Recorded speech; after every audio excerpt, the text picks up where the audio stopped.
Hello guys, good morning, welcome to your YouTube channel younger AS. तो आज की video में हम लोग बात करेंगे नेशनल इंश्योरेंस कंपनी लिमिटेड के बारे में। बेसिकली गवर्नमेंट जॉब है ये। इसका 2023-24 का नया नोटिफिकेशन आउट हुआ है एडमिनिस्ट्रेटिव ऑफिसर के लिए। एक बहुत ही बढ़िया और एक बहुत ही अच्छा आपके सामने अपॉर्चुनिटी आई हुई है। सबसे अच्छी बात है, कोई भी ग्रेजुएट कैंडिडेट इसके लिए अप्लाई कर सकता है। ऑल ओवर इंडिया के कैंडिडेट इसके लिए एलिजिबल है। सैलरी यहाँ पे आप देख सकते हैं 85,000 rupees per month. Simple graduation चाहिए, ठीक है। टोटल 274 पोस्ट का वैकेंसी आया हुआ है। तो इसके बारे में आपको और भी डिटेल में जानकारी दूंगा, वीडियो को लास्ट तक जरूर देखिए। उसके पहले अगर आपने अभी तक हमारा टेलीग्राम ग्रुप ज्वाइन नहीं किया, इसको जरूर से ज्वाइन करिए। इसमें मैं सारे वीडियोस के लिंक शेयर करता हूँ, लिंक डिस्क्रिप्शन बॉक्स में मिल जाएगा। सो गाइस, ये है इसका ऑफिशियल वेबसाइट और ये है इसका ऑफिशियल नोटिफिकेशन। आप देख सकते हैं टोटल 274 पोस्ट का वैकेंसी आया हुआ है एडमिनिस्ट्रेटिव ऑफिसर्स। इसमें जनरलिस्ट भी है एंड स्पेशलिस्ट भी है। स्किल 1 पोस्ट है ये, क्लास 1 ऑफिसर आप समझ सकते हो। इसमें आप देख सकते हैं नेशनल इंश्योरेंस कंपनी लिमिटेड, जो की government of India undertaking company है। तो एक गवर्नमेंट जॉब है आपका। इंपॉर्टेंट डेट्स की अगर मैं बात करूँ, 2 जनवरी 2024 से आप इसके लिए अप्लाई कर सकते हैं। 22 जनवरी 2024 इसको अप्लाई करने का लास्ट डेट है। सिलेक्शन प्रोसेस की अगर मैं बात करूं, प्री मेंस एंड इंटरव्यू के बेसिस पे यहाँ पे आपका सिलेक्शन होगा। डेट्स आपको बाद में पता चल जाएगी एग्जाम की।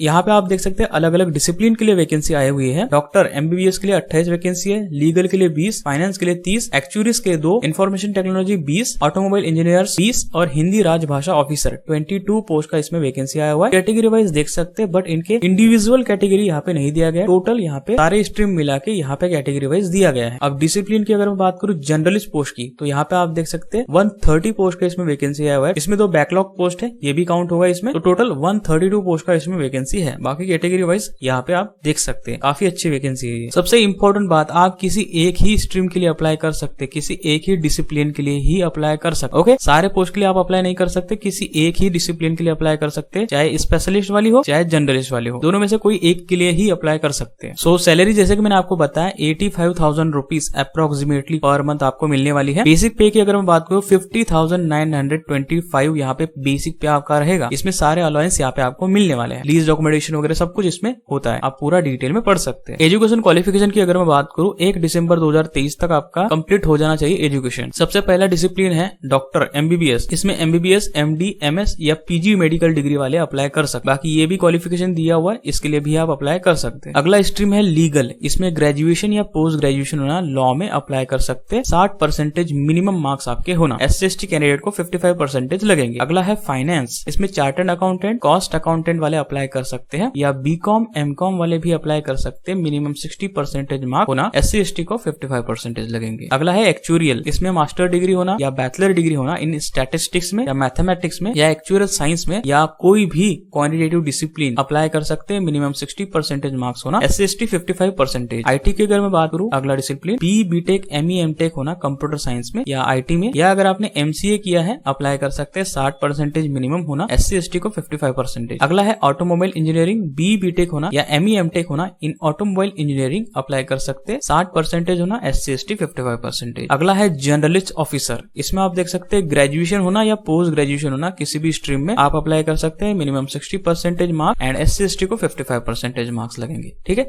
इसमें कोई भी ग्रेजुएट कैंडिडेट या पोस्ट ग्रेजुएट कैंडिडेट अप्लाई कर सकता है। अगला है हिंदी राजभाषा ऑफिसर। इसमें मास्टर डिग्री होना आपके पास हिंदी में with English as a compulsory subject और इलेक्टिव सब्जेक्ट और as a medium of examination at degree level with 60% marks. SC/ST 55%। या फिर मास्टर डिग्री होना इंग्लिश में with Hindi as a compulsory और इलेक्टिव सब्जेक्ट और as a medium of examination at degree level with 60% marks. SC/ST को 55%। बाकी ये भी क्वालिफिकेशन दिया है, इनमें से कोई भी अगर आपका क्वालिफिकेशन है, आप हिंदी राजभाषा ऑफिसर के लिए अप्लाई कर सकते। ध्यान से पढ़िएगा। एज लिमिट की अगर मैं बात करूं, 1 दिसंबर 2023 को आपका मिनिमम 21 साल होना चाहिए, मैक्सिमम 30 साल होना चाहिए। आप इसके लिए अप्लाई कर सकते हैं। इसका मतलब ये है कि 2/12/1993 के पहले आपका जन्म नहीं होना चाहिए और 1/12/2002 के बाद आपका जन्म नहीं होना चाहिए। इसके बीच में है, अप्लाई कर सकते हैं। बाकी रिलैक्सेशन एज पर गवर्नमेंट रूल यहाँ पे आपको मिल जाएगा। SC/ST पास, OBC 3 साल। सिलेक्शन प्रोसेस की अगर मैं बात करूं, प्री मेंस और इंटरव्यू होगा। प्री की अगर मैं बात करूं, 100 मार्क का पेपर होगा। इंग्लिश के 30 क्वेश्चन 30 मार्क्स 20 मिनट का टाइम। रीजनिंग के 35 क्वेश्चन 35 मार्क्स 20 मिनट का टाइम। मैथ्स के 35 क्वेश्चन 35 मार्क्स 20 मिनट का टाइम। टोटल 100 क्वेश्चन यहाँ पे आपसे पूछे जाएंगे। टोटल मिला के 1 1 घंटे का समय आपको मिलेगा। इसमें आप देख सकते हैं अप्रोक्सीमेटली 15 टाइम लोगों को यहाँ पे बुलाया जाएगा मेंस के लिए। 274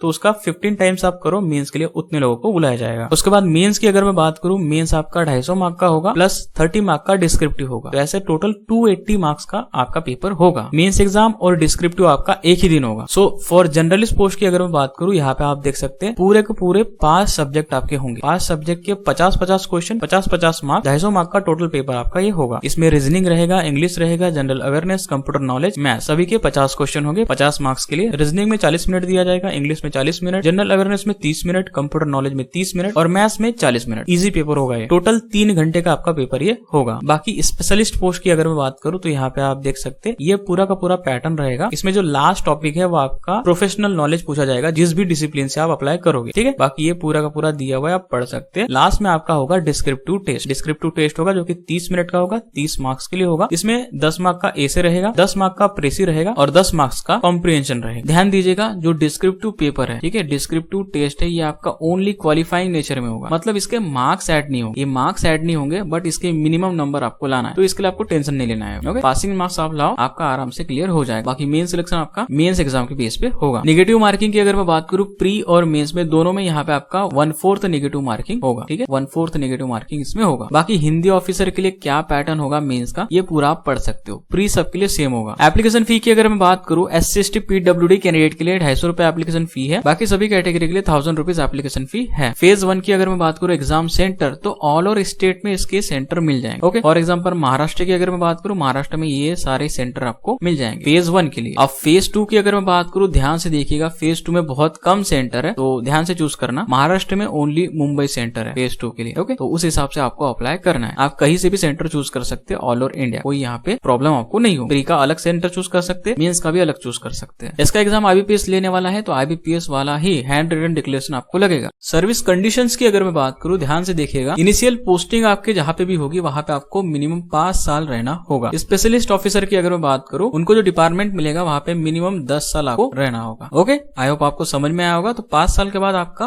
ट्रांसफर होगा। प्रोबेशन पीरियड की अगर मैं बात करूं, मिनिमम आपका 1 साल का प्रोबेशन पीरियड यहाँ पे होने वाला है जैसे आप ज्वाइनिंग करोगे। इस 1 साल के प्रोबेशन पीरियड में आपको जो है एग्जाम क्वालिफाई करना होगा, जो कि नॉन लाइव लाइसेंसिएट एग्जाम आपको क्वालिफाई करना होगा, जो कि आपका insurance institute of India conduct कराएगा। ध्यान से पढ़िएगा, only after passing the said examination the officer will be eligible for confirmation of his service in the company. मतलब ये एग्जाम आपको क्लियर करना होगा, तभी आपका कंफर्मेशन होगा probation period. Otherwise failure to pass the said examination within the extended probation period, तो आप टर्मिनेट कर दिए जाओ। एक्सटेंडेड प्रोबेशन पीरियड की अगर मैं बात करूं तो 6 महीने का होगा, ट्वाइस अ ईयर, ठीक है। तो अगले 1 साल के लिए आपका प्रोबेशन पीरियड एक्सटेंड हो सकता है। उस एक्सटेंड पीरियड में आपको ये एग्जाम क्वालिफाई करना है, नहीं किए टर्मिनेट हो जाओगे। तो आपको टेंशन नहीं लेना है, आप इजीली क्लियर कर लोगे। अगर आप ये मेंस का एग्जाम क्लियर कर सकते हो, तो ये लाइसेंसिएट एग्जाम आप इजीली क्लियर कर सकते हो, अगर आप अच्छे से स्टडी करोगे तो। बॉन्ड की अगर मैं बात करूं, गारंटेड बॉन्ड है इसमें, ध्यान से देखिएगा। मिनिमम आपको 4 साल यहाँ पे सर्वाइव करना होगा इस कंपनी में। अगर आपने नहीं किया, बॉन्ड ब्रेक कर दिया, तो 1 साल की जो ग्रॉस सैलरी होगी, जितनी भी आपको सैलरी मिलेगी, पूरा आपको पे करना होगा। ओके, साथ ही साथ जो 25,000 रुपए ट्रेनिंग का कॉस्ट है, ये भी आपको पे करना होगा अगर आप रिजाइन करते हो तो। आई होप आपको ये समझ में आया होगा। तो ये था इसके रिगार्डिंग पूरी डिटेल जानकारी। इसको अप्लाई करने का लिंक 2 जनवरी 2024 को एक्टिवेट होगा। उस दिन मैं डिस्क्रिप्शन बॉक्स में अपडेट कर दूंगा और टेलीग्राम ग्रुप पे भी आपको पता चल जाएगा। तो टेलीग्राम ग्रुप जरूर से ज्वाइन करिएगा। तो काफी अच्छी वैकेंसी आई हुई है, बिल्कुल मिस मत करना, जरूर से इसके लिए अप्लाई करना। अगर आपको ये वीडियो पसंद आया, लाइक करना, दोस्तों के साथ शेयर करना, चैनल पे नए हो सब्सक्राइब करना।